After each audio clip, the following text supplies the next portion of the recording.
कभी आपने देखा कि कोई किसी से बिछुड़ गया और वो खुश हो रहा हो?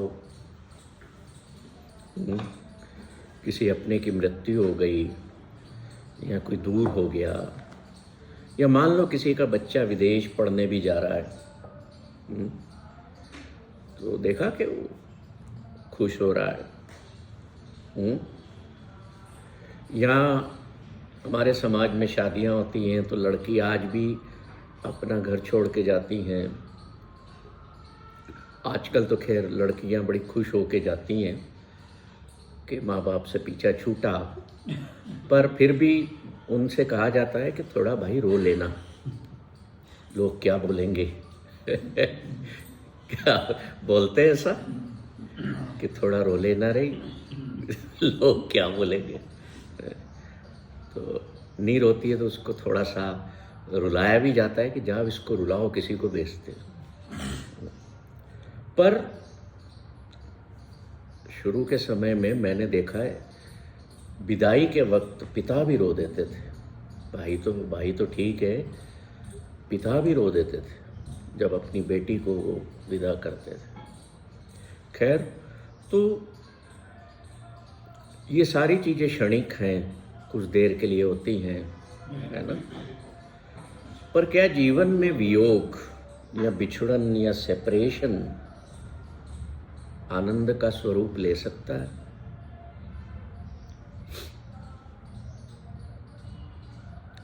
ले सकता है। वो इस तरह से ले सकता है कि जब आपके भीतर से आईनेस, मैं की भावना या मेरे होने की भावना या अपने होने की भावना या किसी पे अधिकार होने की भावना खत्म हो जाती है, तो ये अवस्था इंसान की आ जाती है। हम क्या करें इसके लिए?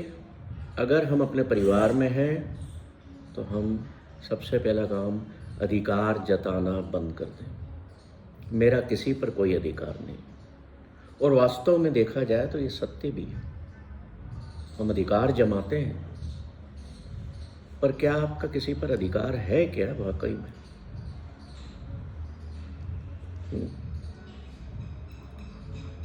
सोच के देखिए, मैं जितने अधिकार जमाता हूँ, क्या अधिकार मेरा वास्तव में बनता है? जब स्वयं के, अब सत्य पे चलते हैं, सत्ता से हटके हम, जब स्वयं के शरीर पर अपना अधिकार नहीं है, ये हमारा अपना नहीं है, ये भी किसी और का दिया हुआ है ना, किसी और ने बनाया ना इसको। मैन्युफैक्चरिंग माँ के पेट में हुई, इसकी गर्भ में, ये भी मेरा अपना नहीं है। तो मेरे संबंध, मेरे परिवार, मेरे रिश्तेदार, मेरे दोस्त, मेरे मित्र, वो मेरे कैसे हुए? जिस घर को मैंने बनाया ईंट पत्थर का, वो मेरा कैसा हुआ? फरीद साहब कहते हैं कि जिनके दिलों में वियोग नहीं है, बिछो नहीं है, बिछो की भावना नहीं है, वियोग का दर्द नहीं है, उनके दिल शमशान घाट के समान होते हैं। गुरु कहते हैं कि अगर तुम्हारे दिलों में वियोग की पीड़ा नहीं है तो तुम किसी से प्रेम कर ही नहीं सकते, प्रेम हो ही नहीं सकता। अगर दो हम प्रेमी और प्रेयसी की बात करें, जिनकी मान लो शादी होना है, उनमें प्रेम है ना, और क्या चाहत है? मिलने की चाहत है, जल्द से जल्द मिलन की चाहत है कि नहीं? और उनमें से मान लीजिए नई नई शादी होती है और पत्नी 2-4 दिन बाद अपने मायके जाती है, तो पति और पत्नी को क्या फीलिंग आती है? एक वियोग की फीलिंग आती है कि नहीं आती? आती है कि नहीं? वो कहता है ना, जल्दी आना। आजकल तो साधन है फ़ोन के, सब पूछ लेते हैं कब आ रही हो, या तू कब आ रहा है, मेरे से रहा नहीं जा रहा, है ना भावना, वो आती है ना। चाहे बाद में उस भावना की कोई वैल्यू नहीं रह जाती, अलग बात है कुछ समय बाद, पर एग्जाम्पल के तौर पे मैं समझा रहा हूँ कि वियोग की फीलिंग क्या होती है। या कोई हमारा अपना संसार से चला जाता है तो कुछ समय तक हम बड़े दुखी और उस बिछोह के गम में हम बने रहते हैं। क्यों होता है वो? क्योंकि हम अगले से प्रेम करते थे। तो वियोग और प्रेम एक दूसरे के प्रोपोर्शनल। जितना प्रेम ज्यादा होगा उतना वियोग का कष्ट ज्यादा होगा। जितना वियोग का कष्ट ज्यादा होगा उतना प्रेम ज्यादा होगा। एक बढ़ा तो दूसरा भी बढ़ेगा, दूसरा बढ़ा तो पहला बढ़ेगा। और ये कब तक होगा? जब तक हम किसी को अपने अधिकार क्षेत्र में नहीं लेंगे, जब तक हम किसी को ये नहीं मानेंगे कि ये तो सिर्फ मेरा ही है। मैं की भावना में जब तक हम रहेंगे तब तक आपका वियोग भी अधूरा है, प्रेम भी अधूरा है। अब जैसे जैसे आपका वियोग बढ़ा है, प्रेम बढ़ा है, वियोग बढ़ा है, प्रेम बढ़ा है, तो एक ऐसी अवस्था का निर्माण होता है कि आप आनंद में आ जाते हैं। इसको ब्लिस कहते हैं। खुशी नहीं, खुशी तो नीचे की चीज हो गई। वहां आप खो देते हैं, भीतर की सत्ता को भी खो देते हैं, अपने होने को भी खो देते हैं। जब मैंने सत्य को डिफाइन किया था ना कि वहां कुछ भी नहीं है, तो वहां पर कुछ भी नहीं बचता। दो शरीर जब जुदा हो जाते हैं एक दूसरे से तो वियोग होता है, दुख होता है। कितने समय तक रहता है? थोड़े समय तक। कुछ समय बाद हम उस दुख को, उस कष्ट को भूल जाते हैं ना। कभी कभी याद आता है तो रो लेते हैं या दुखी हो जाते हैं थोड़े समय के लिए, पर समय के साथ साथ चीजें वापस समतल होने लगती हैं, हो जाती हैं। पर एक वियोग ऐसा है जो इंसान को सदैव आनंद में रखता है। वो वियोग जब मैं का हटना होता है भीतर से, तो वहां पर आकर के कौन बैठ जाता है? ईश्वर। हमारे दिल की सीट पर ईश्वर तभी आकर के बैठते हैं जब आप जगह स्वयं खाली करते हैं, आप स्वयं हट जाते हैं। मान लीजिए मैं इस टेबल कुर्सी पर बैठा हूं, मेरे पिता आ गए सामने से। अब ये जो कुर्सी है ये मेरे मेन कुर्सी है ऑफिस की। मैं उठूंगा, खाली करूंगा, तभी वो बैठेंगे। तो ऐसे ही मेरे जो हृदय की सीट है, हृदय की जो कुर्सी है, उसको मैं खाली नहीं करूंगा, ईश्वर बैठेंगे नहीं। और वो खाली कैसे होगी? कि जब मैं उस वियोग की पीड़ा में बनूं, मेरा प्रेम जो है वो अटूट प्रेम में परिवर्तित हो जाए, एटर्नल लव में, ईश्वर के प्रति, कि नहीं मुझे तो सिर्फ तेरी चाहत है, मुझे सिर्फ तू चाहिए। मैंने तो ये देख लिए संसार के प्रेम भी, मैंने परिवार में प्रेम भी देख लिया, मैंने धोखा खाया, मैंने दुनिया में जितने प्रेम किए, इस प्रेम ने मुझे हमेशा चीट किया, धोखा दिया। सोनी महिवाल का प्रेम हुआ था ना, तो महिवाल को क्या किया था? बहती नदी में हाथ पैर बांध के बहा दिया था। यूसुफ को क्या किया था? प्रेम हुआ तो उसके शरीर में कीड़े छोड़ दिए गए, क्योंकि तब प्रेम को अपराध माना जाता था। ऐसे कई एग्जाम्पल्स हैं कि किसी को बांध करके पहाड़ से गिरा दिया गया, प्रेमियों को मार दिया जाता था। आज भी ऑनर किलिंग भी हो जाती है। तो एक ऐसा प्रेम जो मेरे हृदय में स्थान ले लेता है सत्य के साथ, वो कभी खत्म नहीं होता और वो फिर हमें आनंद देता है।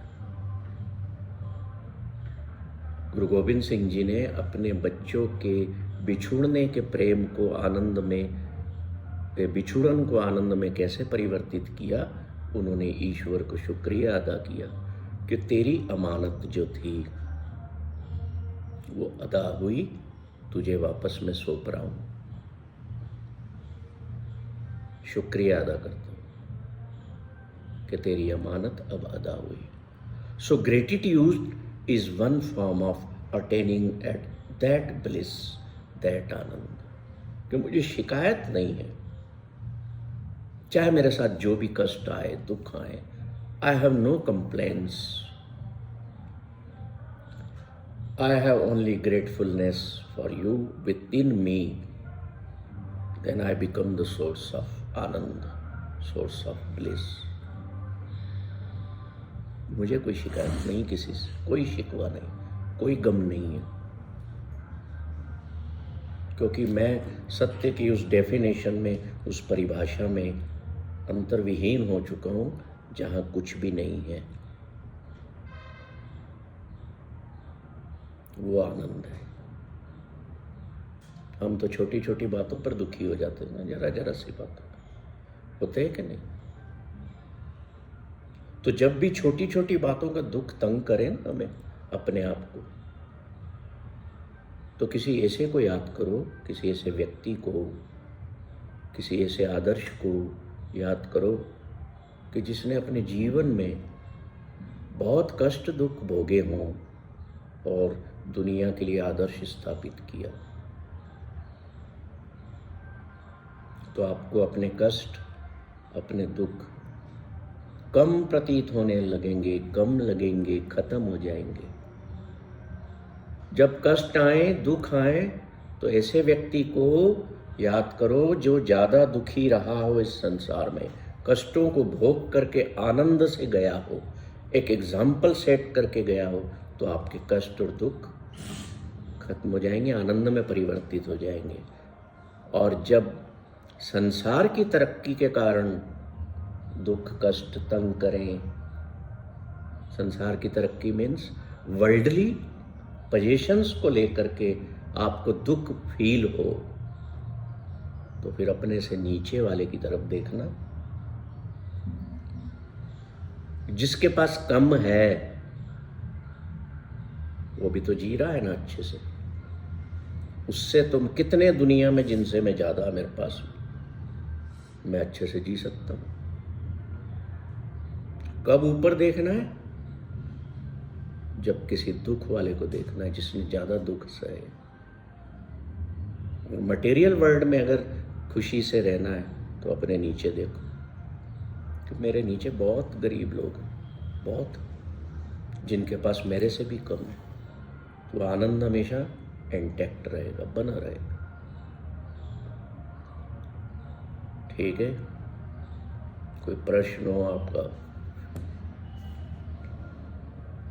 इसको मैंने बड़ा सिंप्लीफाई करने की कोशिश की थी, क्योंकि एक बड़ा ही कठिन अध्याय होता है ना, कि दुख में से आनंद को कैसे परिवर्तित करना। कई एग्जाम्पल्स हैं दुनिया में इसके, और वो एक ही बात सिखाते हैं कि अपने कष्ट में से, अपने दुख में से विजडम को देखना शुरू करो, प्रकाश को देखना शुरू करो, कि जिसमें से भी मुझे इसमें से भी आनंद प्राप्त हो सकता, और वो आनंद परमानेंट होता है। फिर आपको ये भय नहीं सताता कि मैं किसी से दूर हो जाऊंगा, किसी से छूट जाऊंगा, किसी से बिछुड़ जाऊंगा। आपको सिर्फ ये लगेगा ये तो आना जाना है, जैसे रोज ऑफिस जाते हो, घर आ जाते हो, ऐसे ही है बस। This world is like just like that. Simple हो जाती हैं चीजें, आसान हो जाता है समझना चीजों को। दुनिया के बखेड़े जितने मर्जी पाल लो, कोई रोक नहीं रहा है। भूख तो सबको एक जैसी लगती है, क्या अलग अलग लगती है? खाना मेरे को क्या है वो अलग अलग हो गया है। भूख तो एक जैसी, शरीर एक जैसी भूख की मांग करता है। फर्क इतना ही है, दुख और दर्द में और खुशी में भी फर्क इतना ही है। कोई हटा लेता है, कोई कष्टों को नज़रअंदाज कर देता है, अपनी मस्ती में जीता है, कोई उनको ही लेकर के बैठा रहता है। कोई अगर चांदी की थाली में खा रहा है तो उस चांदी की थाली से भूख को कोई लेना देना नहीं। किससे लेना देना होता है? 2 रोटी से। जो तृप्त करे उसी से। सोने की थाली तो नहीं करती, उसमें रखी हुई रोटी करेगी ना। तो इसलिए जीवन में हमें कौन सी चीज, साधारण सी चीज खुशी देगी, छोटी सी चीज, उसको अपनाना है। नहीं चाहिए झगड़ मुझे बड़े बड़े झमेले। अलमारी में 50 सूट टंगे, एक टाइम में तो एक ही पहनना है ना। मेरी बात कर रहा हूँ, 50 कोट टंगे, एक टाइम में एक ही पहना है ना।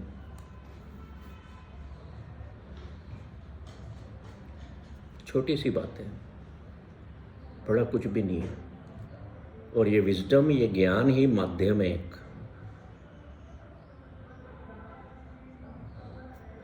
और कोई रास्ता नहीं है। यही दारू है।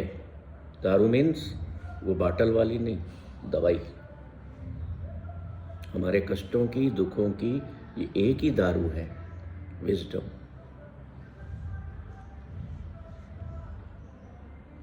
क्या है? कौन मैं, कौन मेरा पुत्र, कौन मेरी पत्नी? I don't know who are they. जब मैं अपने आप को ही नहीं जानता तो उनको कैसे जानता हूँ कि कौन लोग हैं जो मेरे जीवन में आए। इसलिए बिछुड़न, वियोग, मिलना जुलना, बिछुड़ना, इन सब से ऊपर उठ जाओ, ऊपर उठ जाओ। कोई भी गाना बज रहा है आसपास, खुले में जाओ, डांस करने लग जाओ, शुरू हो जाओ। मत शर्म करो कि कोई देख के क्या बोलेगा। हैं? बच्चों जैसे। हमारे बगीचे में यहाँ कल भी गाने बज रहे थे, तो वो बच्चे हैं चौकीदार के, वो नाच रहे थे तीनों। This is life, this is aliveness, है ना। और हम इन चीज़ों को कैद करके बैठ गए। ए नहीं भैया, हंसना नहीं, हंसना नहीं, गाना नहीं, नाचना नहीं, लोग क्या बोलेंगे। We have given our life or living procedures, living process to others. आप ये सोचो कि आप अपना जीवन जी रहे हो कि किसी और का लिया हुआ जी रहे हो। 90% लोग दूसरों को देख करके जीते हैं, दूसरों को देख देख करके कि ये क्या पहनता है, ये क्या खाता है, वो क्या कर रहा है। दूसरों की रिक्वायरमेंट से अपने आप को चला रहे हैं, या दूसरों की सोच से अपने आप को चला रहे हैं।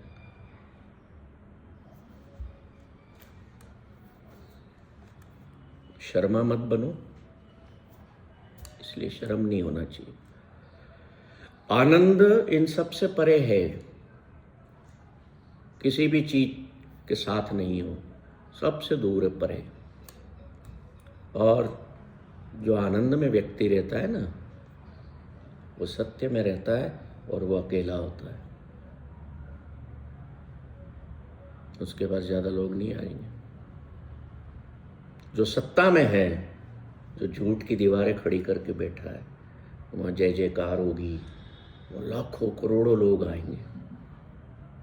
पर जो वास्तविक आनंद में है, जिसको मतलब ही नहीं है, जिसको सिर्फ ये मतलब है कि ये जीवन बहुत ही रेयर है, बहुत ही प्रेशियस है, मुझे आनंद में जीना है, मैं मस्ती में जी रहा हूँ।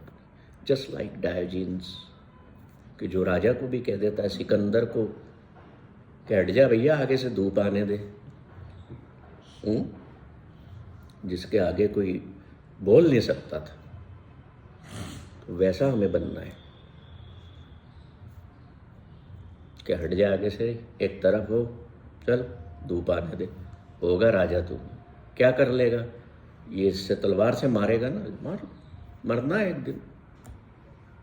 बेपरवाह बिल्कुल दुनिया से। किससे जुड़ा हुआ? अपने भीतर हृदय की सीट पर ईश्वर को बिठा रखा है। And living life enjoy joyfully.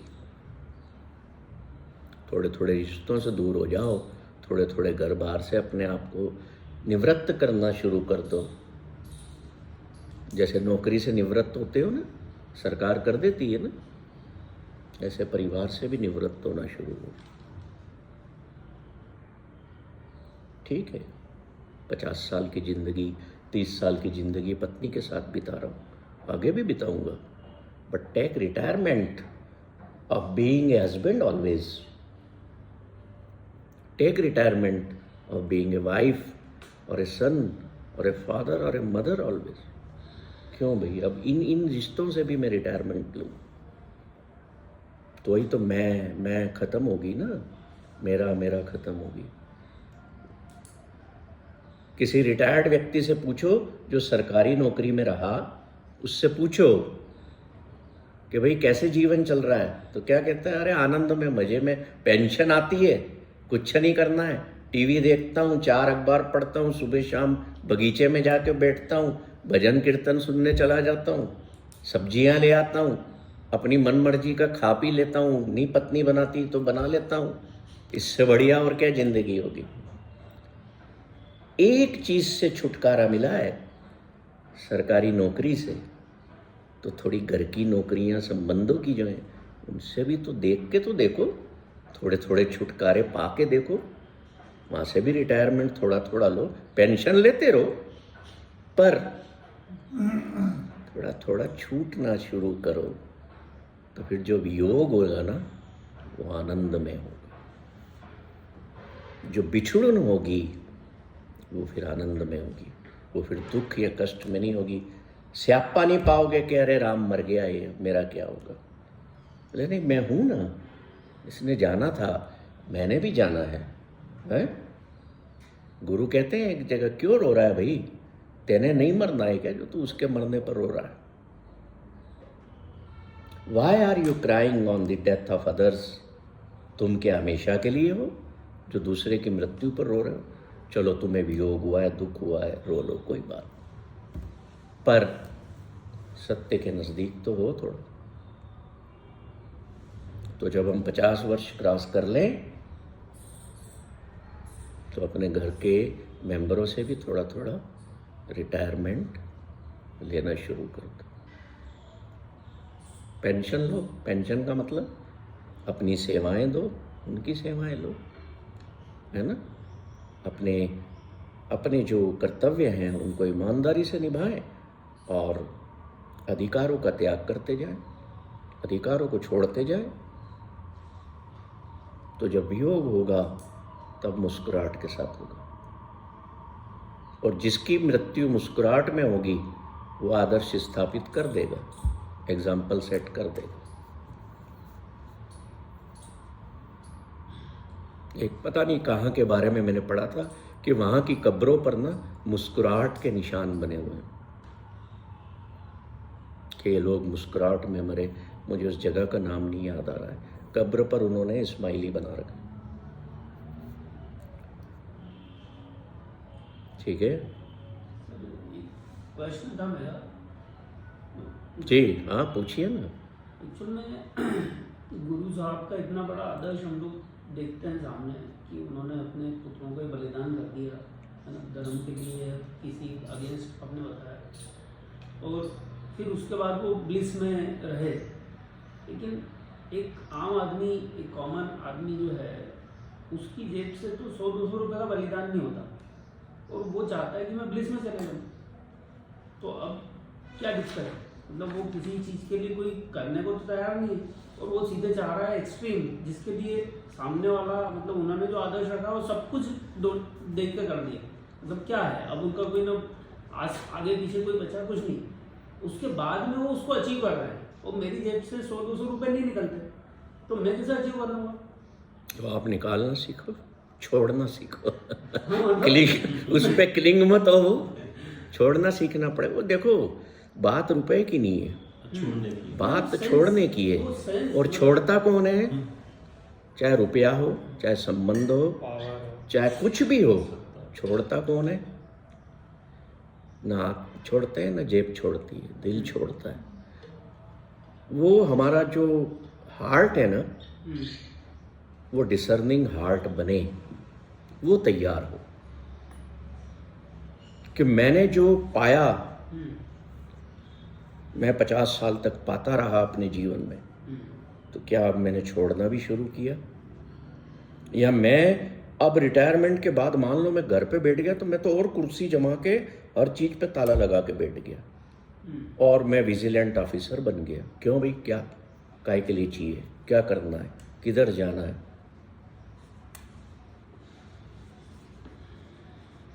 छोड़ना बहुत बड़ा काम है, और देना, शेयर करना, ये आसान नहीं है। अगर ये आसान होते तो एक धनवान व्यक्ति और धन इकट्ठा करने में न लगा होता।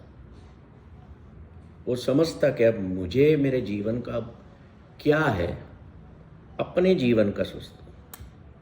पर वो गलती क्या करता है? वो अपने पोते पोतियों का भी सोचता है कि मेरे पोते पोती भी कष्ट में ना रहे, मैं इतना कमा के इतना धन इकट्ठा करके जाऊं, तो फिर कैसे छोड़ेगा? वो बात वही आ गई ना, सत्ता की, लोभ की। उसको ब्लिस नहीं मिलेगी क्या? कैसे मिलेगी? अरे ब्लिस क्या, उसको तो हैप्पीनेस भी नहीं मिलेगी। बंधन है जब तक ब्लिस नहीं मिल सकते। आप पैसे की बात करते हैं, मैंने क्या बोला था? अदर वर्ड्स में मैंने अपने कोट की बात की थी। मैंने डायरेक्ट पैसे की बात न करते हुए मैंने कोट की बात की। और मैंने क्यों बोला कि भूख सबको एक जैसी लगती है? इसीलिए कि हम छोड़ते नहीं हैं। हम किसी की थाली में ना ज़्यादा सामग्री देख नहीं सकते, क्योंकि हमारे भीतर की सत्ता का संघर्ष चल रहा है, उसको रोकना है। तो आपकी जेब से फिर 100 रुपये भी जो होंगे ना, वो देते वक्त भी आप ना सोचोगे किसी को और देखोगे भी नहीं कि किसको दे रहा हूं। दे दिए, गए। एक भाई साहब के यहाँ मैं ठहरा हुआ था अजमेर में। शनि महाराज आए, उसने पैसे दिए, काली दाल दी, तेल दिया। तो शनि महाराज, मैं वॉक करके ही आया था, गेट पे खड़ा था, तो शनि महाराज बोले, भैया एक आधी पुरानी शर्ट वर्ट हो तो दे दो। वो गया अंदर और शर्ट दे दी। शनि महाराज ने जय करी, चला गया। अब ये वहाँ खड़ा है, 2 मिनट नहीं लगे। अरे यार, ये शर्ट तो 2-3 बार ही पहनी थी, पुरानी देना थी।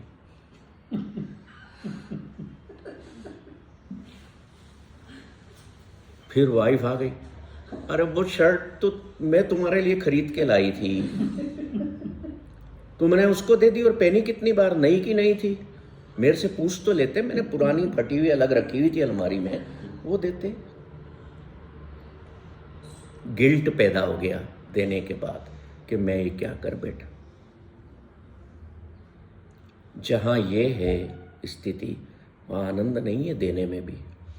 इसलिए मैंने कहा कि दिल ने नहीं दिया, हाथों ने दिया। हाथों से देना देना नहीं है जब तक यहाँ से मंजूरी ना हो।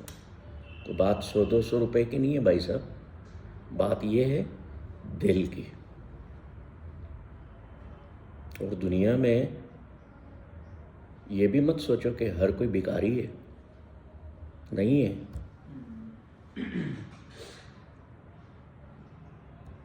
10 में से 1 बंदा भिखारी नहीं होगा, 9 भिखारी होगा। कोई मंदिर के अंदर भिखारी है, कोई बाहर भिखारी है तो दोनों ही, कोई बड़ा कोई छोटा। बाबा फरीद गए थे अकबर से मांगने अपने गांव के लिए कुछ।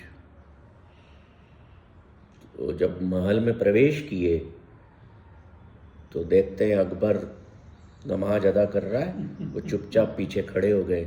और नमाज अदा करने के बाद खिड़की के पास खड़ा होकर अकबर कहता है, या खुदा मुझे आमील बख्श, मुझे मेरे राज्य को और बड़ा कर, मुझे और बड़ा सम्राट बना, मेरा खजाना और भर, आमीन। तो फरीद साहब बगैर बात किए लौट गए। मांग रहा है तो मुझे क्या? वो कहने लगे मैं कहाँ आ गया भाई, ये भिखारी है। तो अकबर पीछे से आवाज़ देता है कि बाबा तुम आए और जा रहे हो बगैर मिले। बोले नहीं मिलना मुझे, मैं तो तेरे से कुछ लेने आया था और पता लगा कि अभी तो तू ही मांगने में ही लगा हुआ है, तेरी भूख ही नहीं मिटी। तो मैं तुझसे क्या मांगूं? Everyone is beggar. तो बैगर कब तक बने रहोगे? जितना बड़ा भिखारी मरता है ना दुनिया का, उसकी कब्र पर उतने ही फूल चढ़ते हैं। ये बहुत बड़ा भिखारी मरा है। उतनी चादरें चढ़ती हैं, शमशान में ले जाते हैं ना तो उतने फूलों की बरखा होती है और उतने ज़्यादा लोग होते हैं। बड़ा भिखारी मरा है। ठीक है, थैंक यू।